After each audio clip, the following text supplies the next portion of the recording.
جس قوم کے پاس اللہ کی مقدس کتاب ہو اور اس کتاب کو ماننے کے باوجود، اس کتاب کے ہونے کے باوجود، اس کتاب کی عظمتوں کو تسلیم کرنے کے باوجود انسان اس کتاب سے اگر فائدہ حاصل نہیں کر رہا تو اس سے بڑھ کر کے ظالم کون ہوگا اور اس سے بڑا غافل کون ہوگا؟ آپ ذرا اندازہ لگائیں، اس کتاب کی ابتدائی کے اندر رب قدیر اس کتاب کی عظمت کو بیان کر رہا ہے، ذالک الکتاب لا ریب فیہ، وہ بلند رتبہ کتاب جس میں کوئی شک کی گنجائش نہیں۔ خود رب قدیر جل جلالہ اس کتاب کے حوالے سے فرماتا ہے بلند رتبہ کتاب۔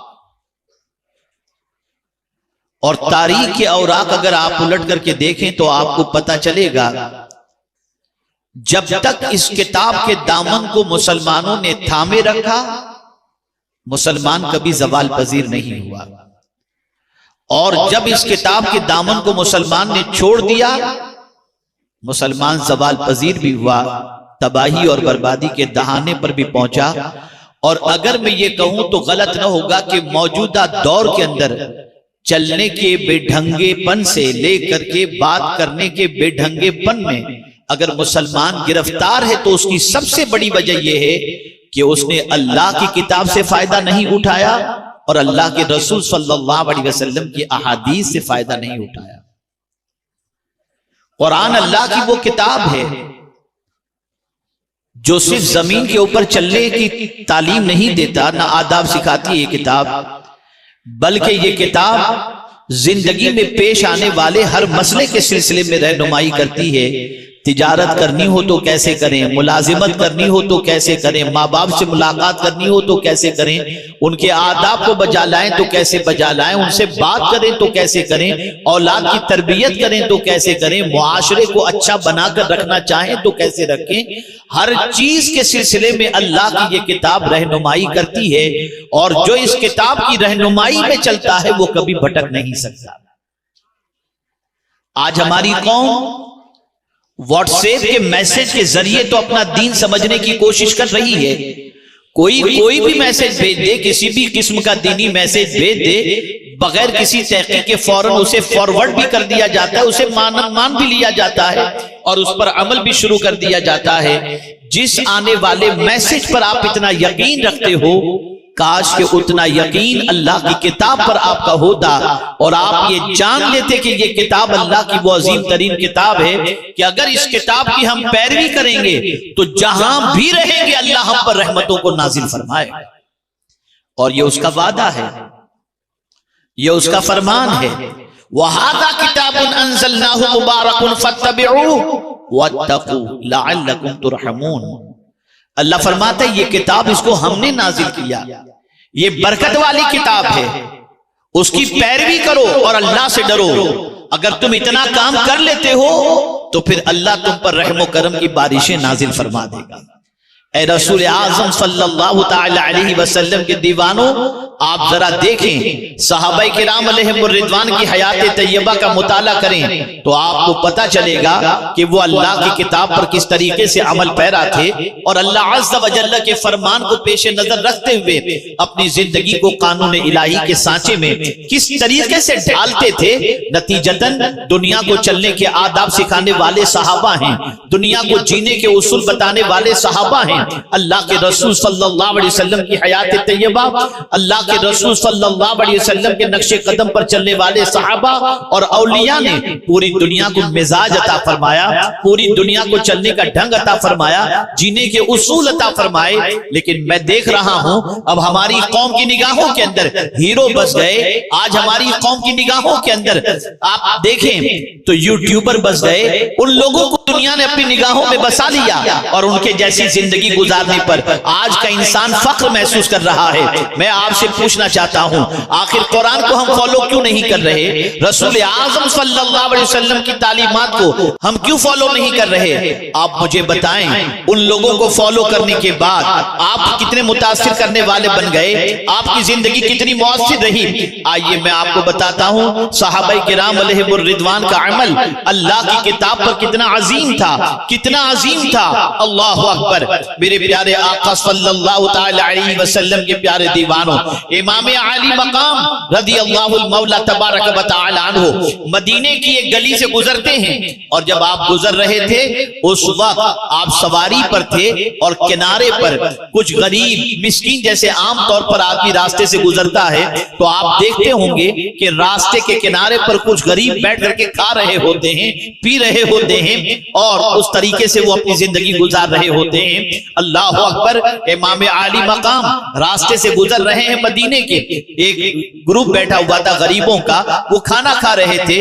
ان کی نظر امام حسین پر پڑی تو امام حسین کو دیکھنے کے بعد کھڑے ہو گئے ادبن، اور کھڑے ہونے کے بعد عرض کرتے ہیں حضور آپ بھی تشریف لائیں. جیسا کہ عام طور پر کوئی کھانے والا کھا رہا ہوتا ہے تو کوئی نکلتا ہے تو کہتا ہے کہ آئیے آپ بھی تشریف لائیں، یا کسی معزز کا گزر ہوتا ہے تو اسے بھی آنے کی دعوت دی جاتی ہے. امام حسین رضی اللہ تعالی عنہ سواری سے اتر جاتے ہیں، ان غریبوں کے ساتھ بیٹھ کر کھانا کھاتے ہیں، اور اس کے بعد ان غریبوں سے فرماتے ہیں تم بھی میرے یہاں آ جانا، میں آج تم کو دعوت دیتا ہوں، تم سب میرے گھر آنا تاکہ میں بھی تمہاری ضیافت کر سکوں. یہ کہہ کر امام حسین سواری پر سوار ہو گئے. اللہ اکبر. جب سواری پر سوار ہوئے تو تاجدار کربلا کی آنکھوں سے آنسو جاری تھے. معتقدین نے پوچھا حضور کیا بات ہے، آپ کی آنکھوں میں اس وقت آنسو ہیں، رونے کی وجہ کیا ہے؟ قرآن پر عمل کا جذبہ دیکھیے، قرآن کی پیروی کا جذبہ دیکھیے. تاجدار کربلا نے برجستہ فرمایا جب ان غریبوں نے مجھے دعوت دی کہ آئیے ہمارے ساتھ بیٹھ کر کھائیے، یہ فٹ پاتھ پر رہنے والے، یہ کمزور، یہ ناتواں بچا کچا کچھ کھا رہے تھے، اور جب انہوں نے دعوت دی مجھے فوراً اللہ کی کتاب یاد آ گئی اور اللہ کا فرمان یاد آ گیا کہ اللہ تکبر کرنے والے سے محبت نہیں کرتا. میں فوراً نیچے اترا، ان کے ساتھ کھانا کھایا، اور کھانے کے بعد اب سواری پر بیٹھ کر اس لیے رو رہا ہوں کہ اے اللہ تیرا شکر ہے کہ تو نے اپنی کتاب پر عمل کرنے کا مجھے موقع عطا فرمایا. اے رسول اعظم صلی اللہ علیہ وسلم کے دیوانوں، آپ ذرا دیکھیں قرآن ہمیں کیا کیا حکم دے رہا ہے. قرآن کہہ رہا ہے اقیموا الصلاۃ، ہم نماز نہیں پڑھتے. قرآن کہتا ہے واجتنبوا قول الزور، جھوٹ سے بچو، مسلمان نہیں بچتا. قرآن کہہ رہا ہے قل للمؤمنین یغضوا من ابصارہم ویحفظوا فروجہم، آدمی اپنی نگاہوں کو نیچی نہیں رکھ رہا، آدمی پھاڑ پھاڑ کر نگاہوں سے غیروں کو دیکھتا ہوا نظر آتا ہے. آپ ذرا دیکھیں تو صحیح قرآن کے فرمان کو، احل اللہ البیع وحرم الربا، اللہ نے بزنس کو حلال کیا اور سود کو حرام کیا. یہ سارے احکام قرآن مقدس میں موجود ہیں. قرآن کہتا ہے کہ ماں باپ کے سامنے اف نہ کہو، اما یبلغن عندک الکبر احدہما او کلاہما فلا تقل لہما اف ولا تنہرہما. لیکن بچہ آج ماں باپ کی عزت کرتا ہوا دکھائی نہیں دیتا. قرآن کہتا ہے لوگوں سے بات کرو، وقولوا للناس حسنا، لوگوں سے اچھی بات کہو. میں بڑی معذرت کے ساتھ عرض کروں گا، یہ جس بستی میں آ کر میں گفتگو کر رہا ہوں، جس علاقے میں آ کر میں گفتگو کر رہا ہوں، مجھے بتانے کی ضرورت نہیں کہ یہاں کے بچے کتنی ماں بہن کی گندی گالیاں دیتے ہوئے نظر آئیں گے. اللہ ماشاءاللہ سب کی بات میں نہیں کہتا. وجہ کیا ہے، سبب کیا ہے کہ گھروں کے اندر ماں اور باپ جب جھگڑتے ہیں تو گندی گالیاں دیتے ہیں، نتیجتاً بچوں کی زبان پر بھی گالیاں آ جاتی ہیں.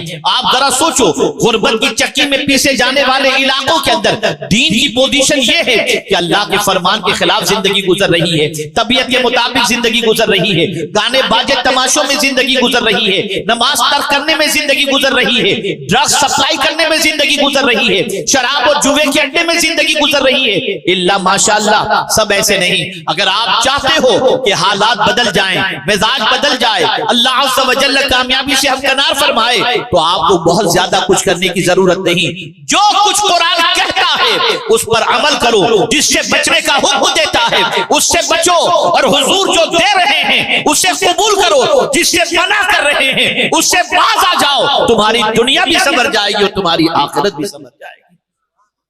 میں ننھے سے بچوں کے ماں باپ کو ہدیہ تبریک پیش کرتا ہوں. ممکنات میں سے ہے جتنا اچھا یہ بچے قرآن پڑھتے ہوں گے شاید ان کے والدین نہ پڑھتے ہوں. جتنا اچھا ان کی بچیاں قرآن پڑھتی ہیں ماں نہ پڑھ سکتی ہوں. ہو سکتا ہے ممکنات میں سے ہے اس لیے کہ انہوں نے تو اپنا بچپنا پتہ نہیں کیسے گنوایا, یا انہوں نے بچپنے میں سیکھا, اللہ بہتر جانے. لیکن اتنا میں ضرور جانتا ہوں کہ اس مجمع کے اندر سے اگر میں 40% لوگوں سے کہوں کہ کھڑے ہو کر ہاتھ اونچا کر کے مجھے بتائیے کہ صحیح طور پر قرآن پڑھنا تجوید کے ساتھ کتنے لوگ جانتے ہیں, تو میں سمجھتا ہوں سوائے شرمندگی کے, ندامت کے اور کوئی چیز حاصل نہیں ہو سکتی. لیکن اللہ کے شکر پر میں اتنا ضرور کہہ سکتا ہوں کہ یہاں بیٹھے ہوئے بچے اگر ان میں سے میں 40% بچوں کو کھڑا کروں جو ناظرہ پڑھنے والے ہیں تو وہ ایسا قرآن سنائیں گے کہ دل باغ باغ ہو جائے گا. رسول اعظم صلی اللہ تعالی علیہ وسلم کے دین کی پیروی کی بنیاد پر اور حصول علم کی بنیاد پر ان کی طبیعت, ان کا مزاج, ان کی سوچ پاکیزہ بنتی چلی جائے گی. آپ اپنے بچوں کو ان مکاتب کے اندر بھیجیں. ہم کبھی یہ نہیں کہتے کہ آپ دنیاوی ایجوکیشن نہ سکھاؤ, لیکن یہ ضرور کہیں گے کہ دین کو پرائرٹی دو. نماز سکھاؤ, قرآن سکھاؤ, کلمہ سکھاؤ, مورل ایجوکیشن سکھاؤ, ماں باپ کا ادب سکھاؤ, پڑوسیوں کے حقوق سکھاؤ, ملک کا ادب سکھاؤ, ملک کے اندر کیسے رہنا چاہیے سارے طریقے سکھاؤ. اسی کے ساتھ ساتھ دنیاوی تعلیم کے لیے بھی وہ جائے تو اس طریقے سے جائے کہ اس کا کردار اتنا پاکیزہ اور صاف ستھرا ہو کہ ماں اور باپ, کوئی باپ برتن مانج کر کے, کوئی باپ قرض لے کر اپنے بچے کو ڈاکٹر بنانا چاہتا ہے, لیکن وہ وہاں جانے کے بعد لڑکیوں کے چکر میں پھنس کر ڈگری بھول جائے, تعلیم بھول جائے. یہ نہ ہونا چاہیے. اس لیے اس کو اگر آپ بہت اچھا انسان دیکھنا چاہتے ہیں تو جو مولڈ ہونے کی عمر ہے, جو بچپنے کی عمر ہے, اسی میں اس کا مزاج درست کر دیا جائے, اس کا کردار درست کر دیا جائے, اس کی سوچ درست کر دی جائے اور پاکیزہ ماحول اسے فراہم کیا جائے تاکہ یہ بچہ مستقبل میں ہماری آنکھوں کی ٹھنڈک بن سکے. الحمدللہ یہ مکتب یہاں پر چل رہا ہے, مدرسہ ابو ہریرہ کے نام سے. اللہ کا فضل ہے, بچے آ رہے ہیں, پڑھ رہے ہیں, اور جو کچھ پڑھ رہے ہیں اور سیکھ رہے ہیں یہ آپ کی نگاہوں کے سامنے ہے. میں گزارش کروں گا اس قسم کے مکاتب قائم کریں تاکہ ایک اچھا انسان معاشرے کے اندر یہ مکاتب دے سکے, اور ان مکاتب کے پڑھنے والے بچے اللہ عز و جل کی فرما برداری اور رسول رحمت صلی اللہ علیہ وسلم کی فرما برداری میں اپنی زندگی گزار سکیں. یاد رکھیں, بس ایک بات عرض کر کے میں اپنی گفتگو ختم کرتا ہوں. میرے پیارے آقا صلی اللہ علیہ وسلم کے پیارے دیوانوں, ایک مرتبہ نہیں بے شمار مرتبہ آپ نے یہ واقعہ سنا ہوگا, لیکن صرف آپ کو یاد دلانے کے لیے یہ واقعہ آپ کے سامنے عرض کر رہا ہوں. جانتے ہو ایک عورت امید سے تھی, شوہر بڑا پاپی تھا. شوہر نے مرنے سے پہلے جب اس کو پتہ چل گیا کہ میری زندگی مختصر ہے, مہلک مرض کے اندر گرفتار تھا, تو اس نے اپنی بیوی سے کہا تمہارے شکم کے اندر جو بچہ پرورش پا رہا ہے اس بچے کی ولادت کے بعد میں تم کو وصیت کرتا ہوں کہ بچے کو مدرسے میں پڑھنے کے لیے بھیجنا تاکہ یہ بچہ قرآن سیکھ سکے. کچھ دنوں کے بعد شوہر کا انتقال ہوا, عورت نے بیٹا جنم دیا. بیٹا جب بولنے کی عمر کو پہنچا, عورت کو شوہر کی وصیت یاد آ گئی. اللہ اکبر, عورت نے بچے کا ہاتھ پکڑا, بچے کو لے کر مدرسے میں پہنچی. بچے نے پڑھنا شروع کیا. استاد نے ہکلاتی ہوئی زبان جو بچے کی تھی اس بچے سے کہا پڑھو بیٹا, بسم اللہ الرحمن الرحیم. جیسے ہی بچے نے یہ پڑھا اللہ کی رحمت کو پیار آ گیا. میرے کریم نے فرشتوں سے فرمایا اس کے باپ پر سے عذاب کو اٹھا لو, اس لیے کہ جس کا بچہ زمین کے اوپر مجھے رحمان و رحیم کہہ کر پکارتا ہو میں اس کے باپ کو قبر میں عذاب نہیں دے سکتا. اٹھا لو اس کے باپ پر سے عذاب. پتا چلا اگر بچے کو آپ نے قرآن سکھایا تو یہ آپ کی نجات کا سامان بنے گا, یہ آپ کی بخشش کا سامان بنے گا. مت حقارت کی نظر سے علماء کو دیکھو, مت حقارت کی نظر سے حافظ قرآن کو دیکھو, مت حقارت کی نظر سے علماء ذویل احترام کو دیکھو. آپ یہ سوچتے ہوں گے یہ کما کے کتنا کمائیں گے. میاں یہاں کی کمائی اپنی جگہ پر ہے, آخرت کی کمائی بہت عظیم ہے. یاد رکھیں, اپنے بچوں کو دینی شعور لائیں, اپنے بچوں میں دینی بیداری لائیں, اپنے بچے کو اچھا انسان بنائیں, ڈاکٹر بھی بنائیں, انجینئر بھی بنائیں, لیکن ساتھ ہی ساتھ اسے اخلاق بھی سکھائیں تاکہ مفلسی کے اگر دھندے کے اندر وہ پھنس جائے تو کوئی اسے ڈرگ سپلائی کرنے کے لیے تیار نہ کرے. اس کی غریبی کی وجہ سے چاہے کوئی عورت ہو غربت کی چکی میں پیسی جا رہی ہو تو اس غربت کی بنیاد پر وہ آبرو بیچنے پر مجبور نہ ہو جائے. اس کے پاس اتنا علم ہونا چاہیے کہ اس کا توکل اپنے رب پر ہو پالنہار حقیقی پر ہو کہ معبود برحق نے جب پیدا کیا ہے تو رزق بھی وہی عطا فرمائے گا. یہ ساری تعلیمات دینی ادارے کے اندر ملے گی, مکاتب کے اندر ملے گی. اور یہ بچہ جب قرآن پڑھنے کی اور بات یاد آ گئی تو عرض کرتا ہوا چلوں, آپ مجھے بتاؤ اپنے ایک ننھے سے بچے کا تصور دل و دماغ میں لاؤ. ایک ننھا سا بچہ جس کی عمر 1.5 سال کی کم و بیش ہوتی ہے, وہ بچہ آپ کا پہلا بچہ ہے, اور وہ بچہ جب پہلی مرتبہ اپنی زبان سے ہکلاتی ہوئی زبان کے اندر, آواز کے اندر کہتا ہے ابا, اتنا کہتا ہے تو آپ اپنا پورا پیار اس پر انڈیل دیتے ہیں, سینے سے لگا لیتے ہیں کہ میرے بچے نے مجھے ابا کہہ کر کے پکارا. ارے جب ایک بچہ, ننھا سا بچہ ابا کہہ کر پکارے تو تم اپنا پیار اس پر انڈیل دیتے ہو, لیکن یہی بچہ جب اللہ کہہ کر پکارے گا تو اللہ کی رحمت کتنی جوش میں آ جائے گی. اے رسول اعظم کے دیوانوں, اپنے بچوں کو دین بھی سکھاؤ, دنیا کی تعلیم بھی دو, بچے کو دینی تعلیم سے محروم نہ رکھو, ورنہ آج کا دور, آج کے حالات, آج کا ماحول بچے کو آوارگی کی طرف لے جائے گا اور بچے کی زندگی تباہ ہو جائے گی. اللہ کرے اس مدرسے سے نکلنے والے بچے دین کے خادم بھی ہوں, ملک کی خدمت کرنے والے بھی ہوں, اور ایک اچھے انسان کی حیثیت سے دنیا میں اپنی آئیڈینٹی پیش کرنے والے